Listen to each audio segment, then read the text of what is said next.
Magandang umaga sa inyong lahat. Ako si Liz Casivelardo. Nag-uulat ng mga napapanahong balita upang punan ng kaalaman ang iyong mga isipan. Simulan natin sa balitang Wow Pinas ng Blessed Patrol. Dumako naman tayo sa hindi masyadong kilalang pasyalan, ngunit natatangi ang angking ganda. Unahin natin sa Dakong Norte, Basco Lighthouse.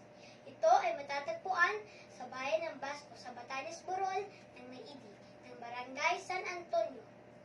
Ito ay isa sa mga pangunahing atraksyon upang maging gabay ng mga mandaragat. Tila nasa isang pelikula ka sa view na ito. Sa makapigil hininga nitong tanawin, sabayan mo pa ng lunti ang burol na napapalibutan ng karagatang Pasipiko. Siguradong mahuhulog ang loob mo kung madadako ka rito. Tinatayang 1.2 kilometrong hike ang layo nito sa daungan ng Basco. Ang Batanes ay isa rin sa pinakapayapa na lugar sa bansa dahil sa halos walang krimen na naiitala nito. Sa kabilang banda, hindi pa rin ito masyadong puntahin. Sa aking survey na nakalap sa 20 katao, 87% ang nagsasabing maulan na panahon ang sanhi nito. Alam naman natin ang Batanes ay nasa typhoon belt ng Pilipinas, kaya asahan na daanan nito ng mga bagyo. Dahil sa nasabing suliranin, pinapayo kong alamin muna ang lagay ng panahon at schedule ng bakasyon mula Pebrero hanggang Mayo. Yun ang sinasabing pinakaakma na buwan dahil ito ay tag-araw, upang masulit ang bakasyon at maranasan ang init ng pagtanggap ng mga tao.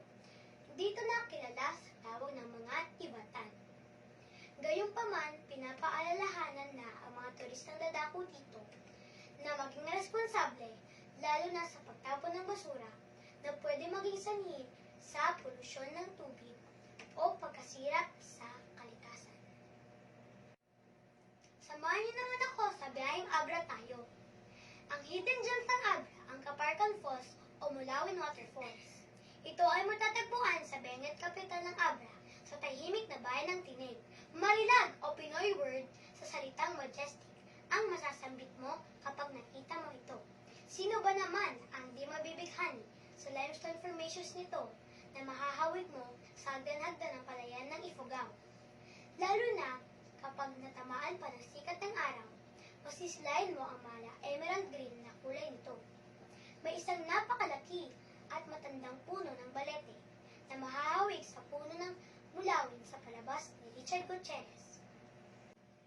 Nakakapanghinayang man sabihin, ngunit lumabas sa aking survey na 80% ang sumagot na napakalayo at komplikado ng daan rito, kaya di ito puntahin.